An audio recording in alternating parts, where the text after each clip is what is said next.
শ্রী মায়ের কথা গ্রন্থ থেকে পাঠ করছি। জয়রামবাটিতে একদিন মহাপুরুষদের সেবকগণের দুর্বুদ্ধি প্রসঙ্গে মা বলিলেন, দেখো, সেবা অপরাধ একটা আছে বটে। সেটা হচ্ছে সেবা করতে করতে অধিকার পেয়ে অহংবুদ্ধি বেড়ে গেলে সে তখন পুতুলের মতো নাচাতে চায়। উঠতে বসতে খেতে সবটাতেই কর্তা।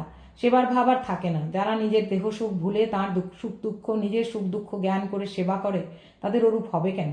আর পতনের কথা বলছো?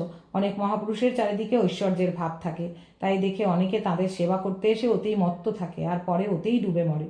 ঠিক ঠিক তার সেবা করে কজন বলো? তারপর মা একটি গল্প বলিলেন। দেখো, কথায় আছে যে পুকুরে চাঁদের প্রতিবিম্ব পড়েছে, তাই দেখে ছোট ছোট মাছেরা আনন্দে সেইখানে খুব লাফালাফি করে খেলা করছে, ভাবছে আমাদেরই একজন। কিন্তু যখন চাঁদ অস্ত গেল তখন তাদের সেই পূর্ব অবস্থা। লাফালাফির পর অবসাদ এলো, কিছুই বুঝতে পারলে না। আমি বলিলাম, কেদার মহারাজ বলেন যে গুরুর কাছে বেশি দিন থাকতে নেই। গুরুর অলৌকিক আচরণ দেখে অনেক সময় শিষ্যের নাকি ভক্তি শ্রদ্ধা কমে যায়।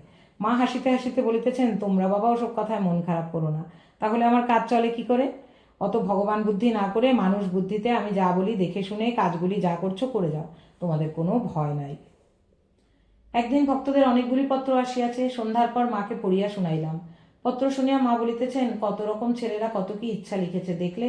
কেউ বলছে এত করে প্রার্থনা জপ ধ্যান করছি, কিছুই হচ্ছে না। কেউ বা সংসারে নানা অশান্তি অনটন রোগ শোকের কথা লিখছে।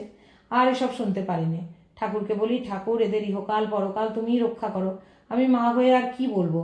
কজন তাকে ঠিক ঠিক চায়? সে ব্যাকুলতা কোথায়? এত তো ভক্তি আগ্রহ, এদিকে সামান্য একটু ভোগ্যবস্তু পেলেই সন্তুষ্ট। বলে, আহা তার কি দয়া। বলে, রাধু কেমন আছে? আমার মন ভেজাবার জন্যে রাধুর খোঁজ আগে। আমি চোখ বুঝলে রাধুর দিকে কেউ ফিরেও চাইবে না। নবাসনের বৌদিদি বলিতেছেন, মা, আপনার তো সব ছেলে সমান।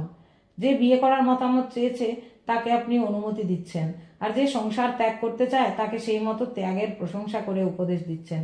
আপনার তো উচিত যেটি ভালো সেই পথেই সকলকে নিয়ে যাওয়া। মা বলিতেছেন, যার ভোগ বাসনা প্রবল, আমি নিষেধ করলেই কি সে শুনবে? আর যে বহু সুকৃতি বলে এই সব মায়ার খেলা বুঝতে পেরে তাকেই একমাত্র সার ভেবেছে, তাকে একটু সাহায্য করব না? সংসারে দুঃখের কি অন্ত আছে? নলিনী দিদি প্রভৃতি কয়েকজন কিছুক্ষণ তর্কের পর মাকে বলিতেছেন, পিসিমা, বলো তো কোন অপবাদ ভালো? মা বলিতেছেন, অপবাদের আবার ভালো মন্দ। এইরূপ একটু কথাবার্তার পর বলিতেছেন, তবে ধনের অপবাদই ভালো। কোনো লোককে যদি বলা যায় তুমি বেশ ধনী, সে তো শুনে মুখে দীনতা বা অসন্তোষ যাই দেখাক না কেন তার অন্তরটি বেশ খুশি হয়। এই কথা বলিয়া মা বলিতেছেন, এ তো হলো। আচ্ছা তোরা বল দেখি কোন জিনিসটা ভগবানের কাছে প্রার্থনা করতে হয়? নলিনী দিদি বলিতেছেন, কেন পিসিমা? জ্ঞান ভক্তি, মানুষ যাতে সংসারে সুখে থাকে, এইসব প্রার্থনা করতে হয়। মা বলিতেছেন, এক কথায় বলতে গেলে নির্বাসনা প্রার্থনা করতে হয়। কেননা বাসনাই সকল দুঃখের মূল, বারবার জন্ম মৃত্যুর কারণ আর মুক্তিপথের অন্তরায়।